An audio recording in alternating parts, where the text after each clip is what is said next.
Compte rendu de la deuxième réunion extraordinaire du Conseil de ministres. Le président de la République, chef de l'État, a présidé ce mercredi 15 janvier 2025 à la Cité de l'Union africaine à Kinshasa la deuxième réunion extraordinaire du Conseil des ministres du gouvernement de la République, la première réunion du Conseil de la nouvelle année 2025. 4 points étaient inscrits à l'ordre du jour, à savoir 1.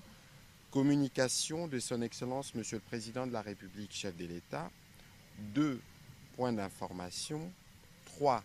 Approbation d'un relevé des décisions du Conseil des ministres. 4. Examen et adoption de textes. La communication du Président de la République, chef de l'État, a porté sur 2 points principaux, à savoir 1. De la situation de l'état de siège en Ituri et au Nord Kivu. Le Président de la République a tenu à rappeler qu'à l'instauration de l'état de siège était commandée par le besoin impérieux de ramener la paix dans la partie est de la République démocratique du Congo et particulièrement dans les provinces de l'Ituri et du Nord Kivu, exposées depuis plus de 2 décennies aux multiples violences perpétrées par des groupes armés locaux étrangers, occasionnant des viols des femmes et des jeunes filles, des massacres et déplacements massifs des populations, des pillages de ressources et autres maux insupportables. Plus d'une année après, sur son instruction, le gouvernement avait organisé à Kinshasa, du 14 au 16 août 2023, une table ronde pour dresser les bilans afin d'identifier les meilleures orientations adoptées quant à l'avenir du régime exceptionnel instauré. Consécutivement aux recommandations de la dite table ronde, dans son message à la nation du 12 octobre 2023, il avait insisté sur la nécessité d'établir un dispositif transitoire pour mettre fin à l'état de siège en rétablissant l'autorité civile dans les zones sécurisées par les forces de défense et de sécurité du pays. Ces processus devraient impliquer, entre autres, l'assouplissement des mesures restrictives de liberté, notamment en matière de circulation de personnes et de biens.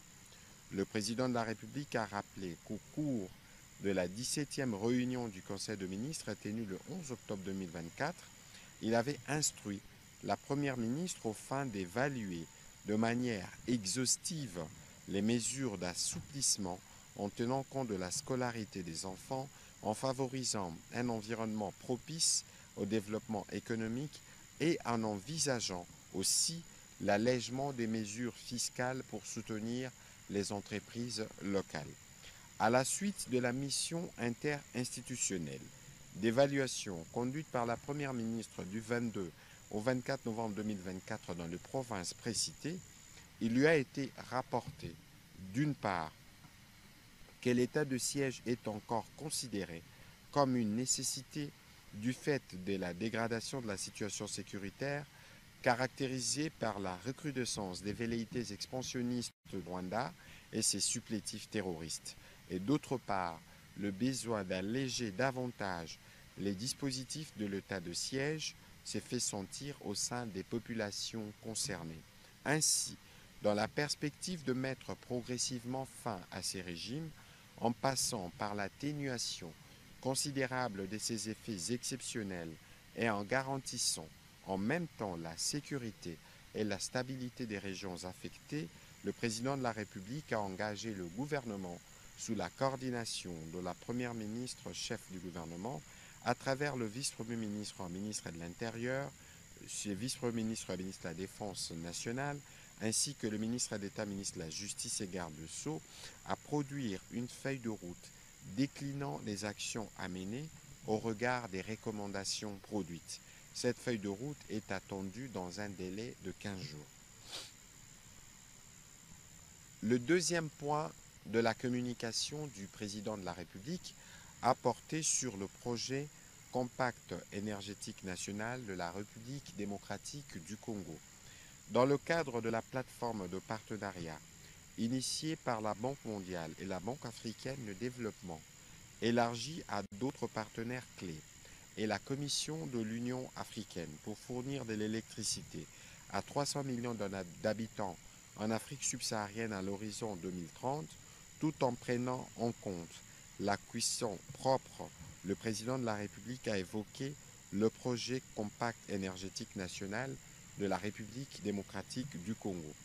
Ce dernier est développé avec comme objectif l'accroissement du taux actuel d'accès à l'électricité de 21,5% à 62% à l'horizon 2030 pour environ 80 millions d'habitants au rythme de croissance annuelle de 1 à 6%. Les capitaux nécessaires à l'atteinte de cet objectif sont estimés à 37 milliards de dollars américains, dont 17 milliards de dollars à mobiliser par les secteurs publics et 20 milliards par les secteurs privés. L'accroissement de l'accès à une puissance propre de 5% à l'horizon 2030 pour environ 40 millions de personnes avec un investissement estimé à 500 millions de dollars. Au-delà de l'accès à l'électricité et à des solutions de cuisson propres, il a indiqué que le Compact énergétique national impulsera les développements économiques et industriels du pays en facilitant l'intégration nationale et régionale, en plus de la réduction drastique de la pression sur notre forêt. Il a été enrichi à la suite des fructueux échanges entre les principaux acteurs impliqués dans les secteurs de l'électricité à l'occasion de consultations organisées sous son patronage au mois de décembre 2024 à l'effet d'assurer l'inclusivité des 10 acteurs à ces programmes intégrateurs qui appellent la préparation et la mise en œuvre des compacts routiers, ferroviaires et miniers.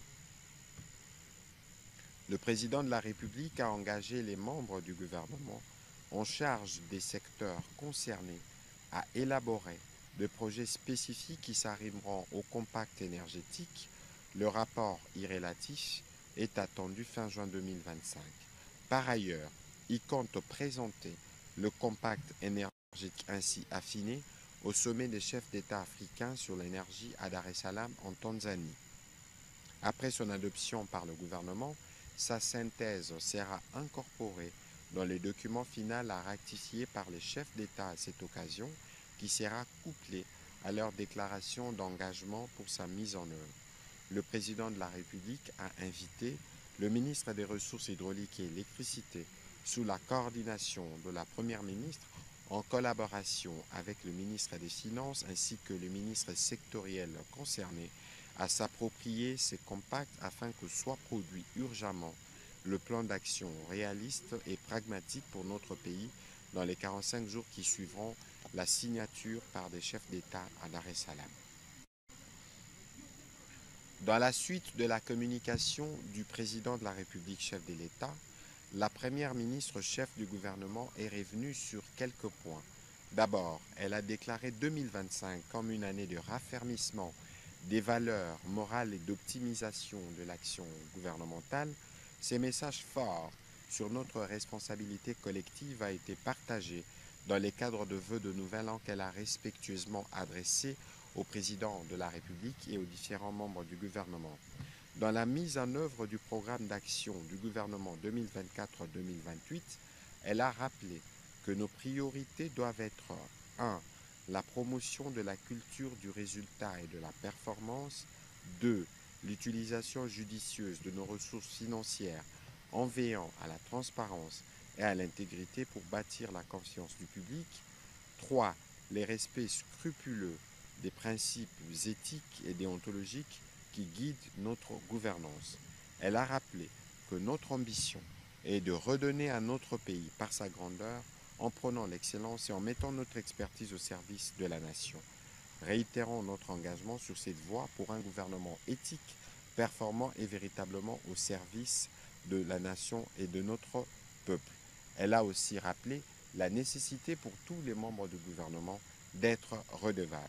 Ensuite, la Première ministre a évoqué la nécessité d'évaluer les engagements pris lors de différentes commissions paritaires organisées dans la perspective de la préservation de la paix sociale telle que l'a toujours souhaité le président de la République. Pour rappel, les commissions paritaires ont produit, à la suite d'un processus républicain d'échange et de discussions, des protocoles d'accord avec des engagements qui font actuellement l'objet d'un traitement spécifique au niveau du ministère concerné, notamment les ministères en charge de la fonction publique, du budget, de l'éducation nationale, des finances, de l'enseignement supérieur et universitaire, de la recherche scientifique, de la santé publique, de l'emploi et du travail. Dans les mêmes élans républicains et patriotiques, le gouvernement salue la décision prise le mardi 14 janvier 2024 par le banc syndical de la santé publique de suspendre la grève entamée depuis la fin de l'année dernière sur l'ensemble du pays.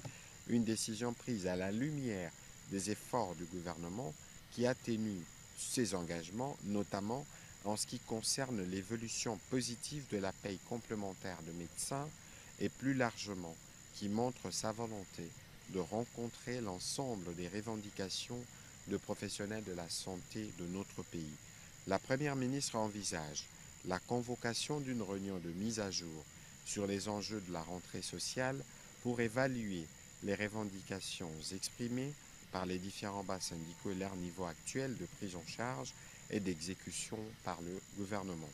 Enfin, elle a terminé son intervention par informer le membre du gouvernement du renforcement de la gouvernance par les respects stricts des procédures de la chaîne de la dépense à la suite de la publication le 8 janvier 2025 au journal officiel de l'arrêté interministériel numéro 110/min État/min budget 2024 et Cap/min/finance 2024-123 du 20 décembre 2024 portant manuel révisé à titre transitoire des procédures et du circuit de la dépense en République démocratique du Congo qui désormais encadre tous les processus d'exécution des dépenses publiques par les gestionnaires des crédits.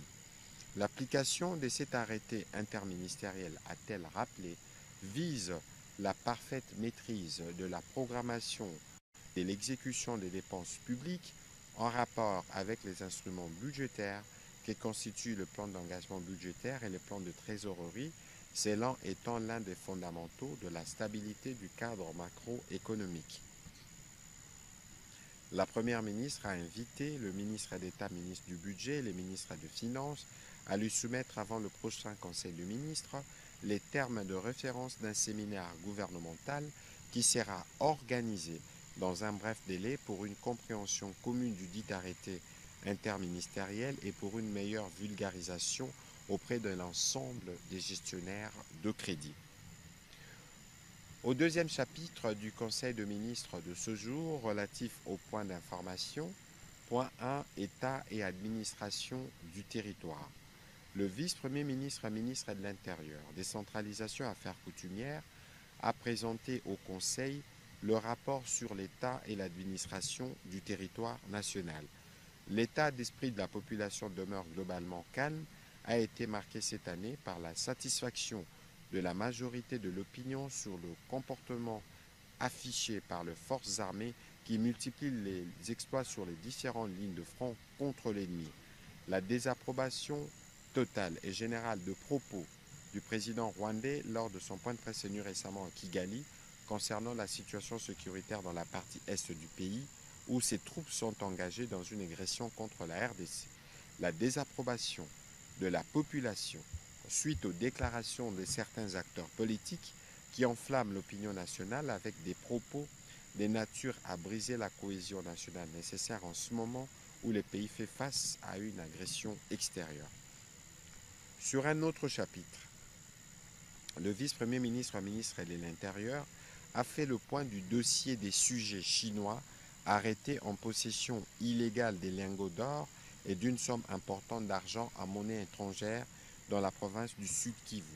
Au terme de l'instruction judiciaire ouverte à ces sujets, les prévenus ont été principalement condamnés à 7 ans de servitude pénale, au paiement de 600 000 $ américains d'amende et à une interdiction de séjourner en République démocratique du Congo. Tout ceci pour des infractions de séjour irrégulier, d'achat illicite et des détentions illégales des substances minérales. Le vice-premier ministre, ministre de l'Intérieur, a dans les chapitres de la criminalité, du banditisme urbain, informé le Conseil de la poursuite de l'opération Lobo qui se déroule bien à la grande satisfaction de nos populations. Avec le concours du ministère de la Justice et Garde-Sceaux, une série d'audiences foraines a été organisée et qui a permis l'arrestation et la condamnation de plusieurs Kuluna passés devant leur juge naturel. Le vice-premier ministre de la Défense a complété le vice-premier ministre de l'Intérieur en revenant spécifiquement sur la situation opérationnelle sur toutes les lignes de front dans la partie est de la République démocratique du Congo, où il est encore revenu sur la vaillance et la bravoure de nos forces armées de la République démocratique du Congo, qui opposent des répliques énergiques et qui se sont soldées par la récupération de plusieurs localités d'importance stratégique et des pertes en vies humaines dans les rangs des militaires de l'armée rwandaise. Et leur contre-offensive se poursuit sans désemparer. Dans les Nord Kivu, il a aussi informé que plusieurs terroristes du M23 RDF ont été neutralisés par les forces armées de la République démocratique du Congo dans la localité de Ndeluma en territoire de Lubero. Entre les 7 et les 12 janvier, nos vaillants militaires ont réussi à reconquérir après d'âpres combats la cité de Louf.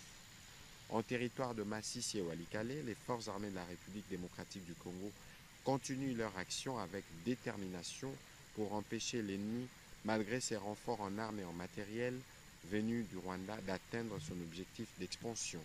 En territoire de Nyiragongo, les FARDC soutenus par les VDP font face à la coalition ennemie aux alentours du parc national de Virunga.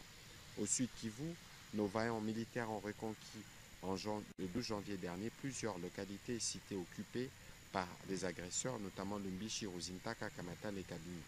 Les actions décisives se poursuivent contre les autres groupes armés Gretabara, Turaneo, supplétifs des agresseurs dans la région. En Ituri, les dispositifs opérationnels restent en alerte et la traque contre le milicien Codeco et ADF-MTM se poursuit. Dans la partie ouest, les actions militaires se poursuivent dans le cadre de l'opération Gemba pour mettre fin à l'activisme des Mobondo dans les triangles Congo central, Kinshasa, Grand Bandundu. Au demeurant, les forces armées de la République démocratique du Congo restent déterminées sur toutes les lignes de front à restaurer la sécurité, à récupérer les zones perdues et à rétablir l'intégrité territoriale de la République démocratique du Congo. Toujours sur ces chapitres de points d'information, le ministre de la Santé, Hygiène et Prévoyance sociale a présenté les bilans annuels de la situation épidémiologique du pays. En ce qui concerne le Mpox, la notification annuelle est passée d'environ 19 956 cas suspects à 64 173 cas suspects entre 2023 et 2024, et la létalité de 4,5% en 2022 à 2,1% en 2024. Le taux de confirmation biologique s'est amélioré de 9% en 2024. Dans la stratégie de réponse, le plan prévoit la vaccination pour continuer à réduire la morbidité et la mortalité liée à cette maladie.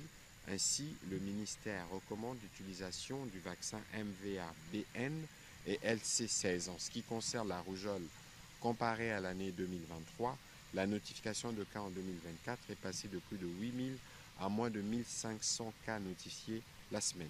La létalité demeure en dessous de 1% et il se note une réduction des nombres de provinces touchées allant de 26 à 9. Ces résultats ont été atteints grâce aux stratégies de la réponse, y compris la vaccination. Les efforts du gouvernement ont permis de réduire l'impact négatif de l'épidémie. Pour ce qui est de la grippe qui sévit dans la zone de santé de Panzi en province du Kwango, jusqu'à la deuxième semaine épidémiologique de 2025, il a été enregistré un cumul de 2774 cas, dont 77 décès, soit une létalité de 2,8%, et des cumuls de 54 décès communautaires. Actuellement, 30 sur 33 aires de santé que compte la zone ont été affectées. Le ministre de la Santé publique, Hygiène et Prévoyance sociale a également présenté un tableau de la situation sanitaire en rapport avec la poliomyélite et également fait état de la prévention de la lutte contre les violences faites aux enfants. Poursuite des travaux de construction des centres de formation professionnelle. Le ministre de la Formation professionnelle a fait l'état des lieux des travaux des constructions des centres de formation professionnelle financés par le gouvernement. Il a évoqué la situation dans 5 territoires du Kasaï central et dans 5 autres du Kasaï oriental. Dans les Kwilu, par contre, les travaux de construction du centre de formation des Kikwit se poursuivent, aussi bien les travaux de construction du centre de formation professionnelle dans la commune de Dilala au Lualaba se poursuivent tout autant. Au regard de la nécessité de finaliser tous ces travaux, le ministre de la Formation professionnelle a sollicité la mise en place d'un cadre de programmation des besoins identifiés des infrastructures de formation professionnelle entre son ministère, ceux du budget des finances, sous la coordination de la Première ministre. L'achèvement des travaux de ces centres de formation professionnelle contribuera à l'employabilité de la population et au développement économique de ces entités, et ce, dans le souci de concourir à la réalisation de l'un de 6 engagements du président de la République, à savoir la création de l'emploi. Organisation de la 4e édition des Jeux congolais. Le ministre des Sports et Loisirs a informé le Conseil de l'organisation de la 4e édition des Jeux congolais.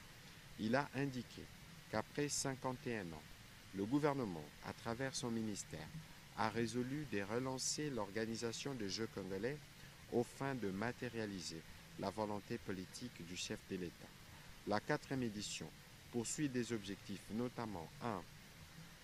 De contribuer à la consolidation de la paix, de l'unité et de la cohésion nationale, d'offrir une opportunité idéale aux dirigeants sportifs, cadres techniques et médico-sportifs, ainsi qu'à d'autres personnes ressources, de changer et de convenir sur la mise en œuvre de la politique sportive nationale, d'assurer la promotion du sport congolais et de promouvoir les athlètes congolais des différentes disciplines sportives pour une meilleure carrière professionnelle et de doter les pays des nouvelles infrastructures sportives modernes et réhabiliter celles existantes.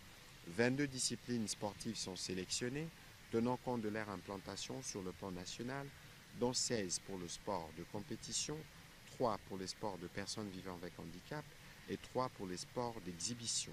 Aux fins de garantir le caractère inclusif des 10 Jeux, la participation de 26 provinces est requise dans les 2 versions féminines et masculines, ainsi qu'avec la catégorie des personnes vivant avec handicap.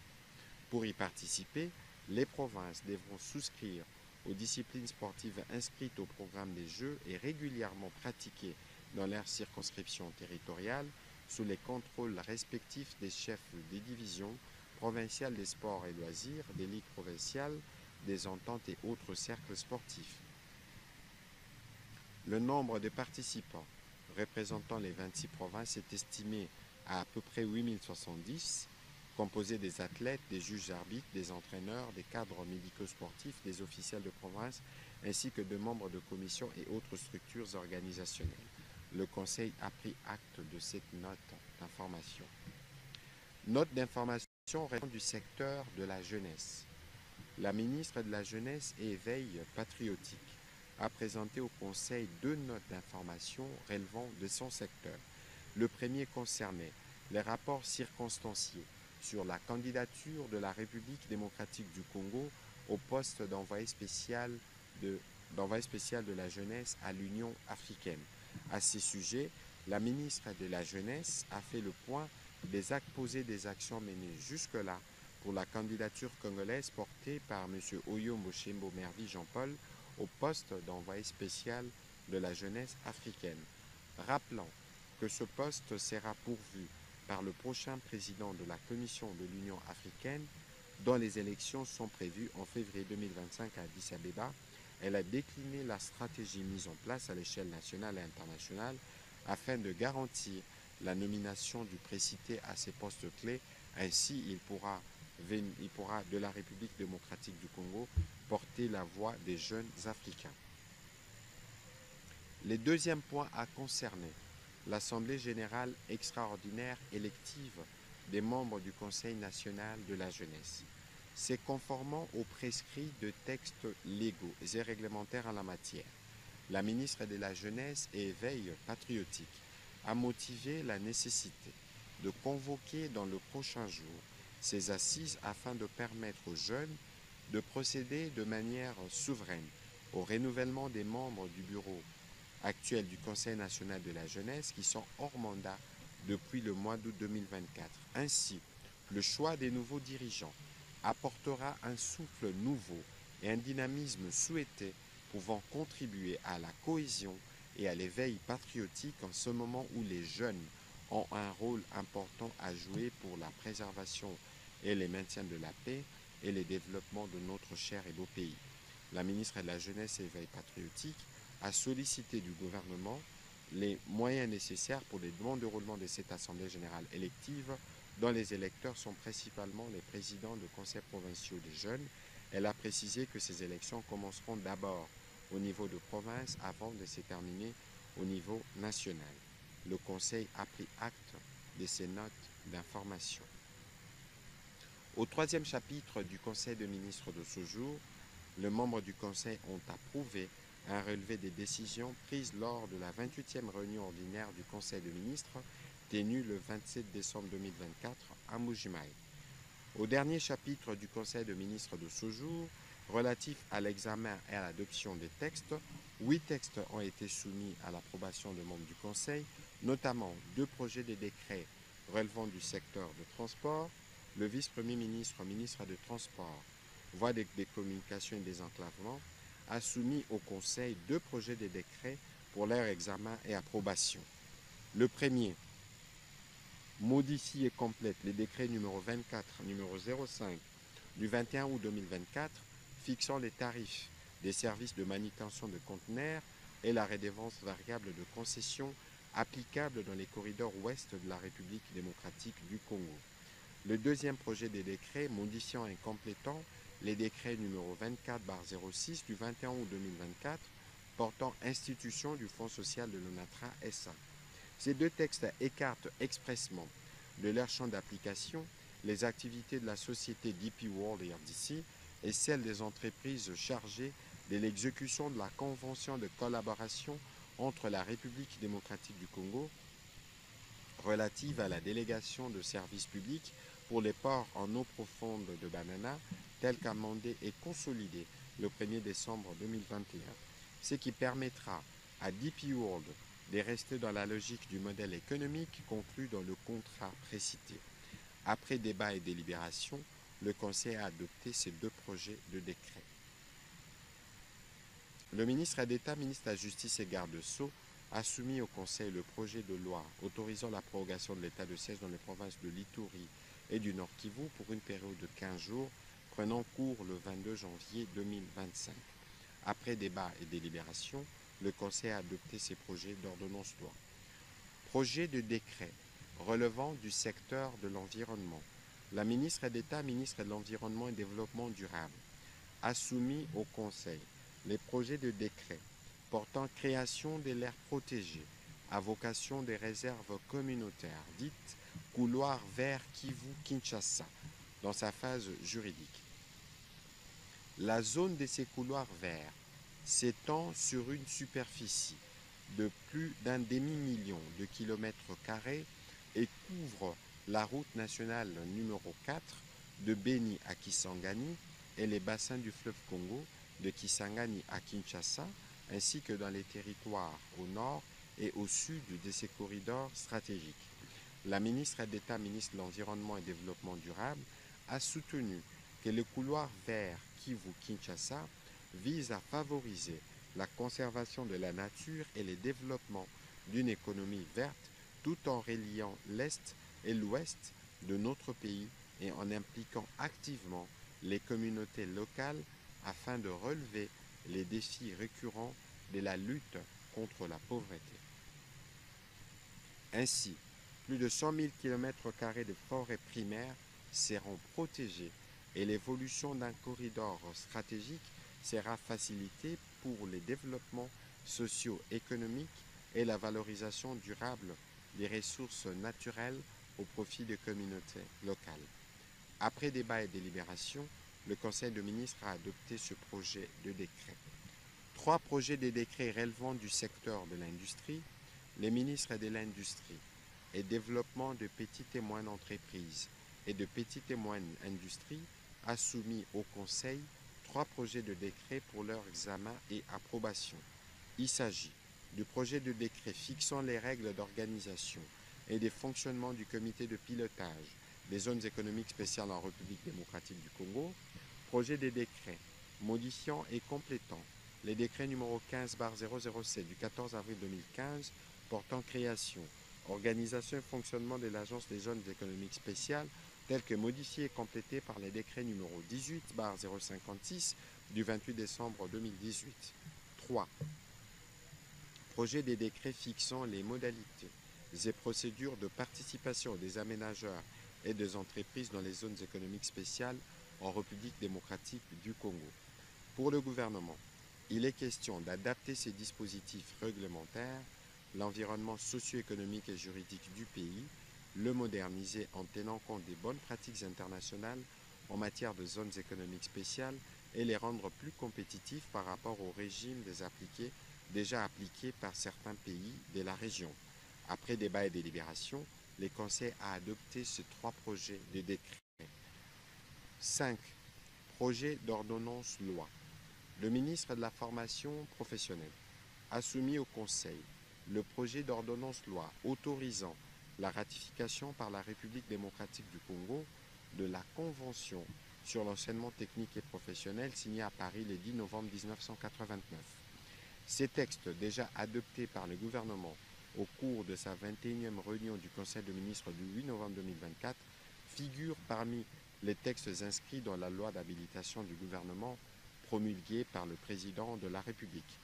Conformément à l'article 129 de la Constitution, le ministre de la Formation professionnelle a motivé la nécessité de voir les instruments de ratification de cette convention être déposés devant l'Assemblée générale de l'UNESCO qui aura lieu à Paris au mois de février 2025 en vue de permettre au pays de bénéficier des avantages y afférents.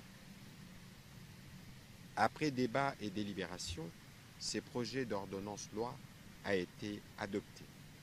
Avant la fin de ce Conseil de ministres, la Première ministre chef du gouvernement a annoncé la bonne nouvelle, parmi les premières bonnes nouvelles de l'année, qui vient de tomber au terme de la réunion du Conseil d'administration du Fonds monétaire international FMI, qui a approuvé l'accord de service récemment conclu pour 2 programmes majeurs et autorisant un appui financier à la République démocratique du Congo de près de 3 milliards de dollars américains sur 3 ans.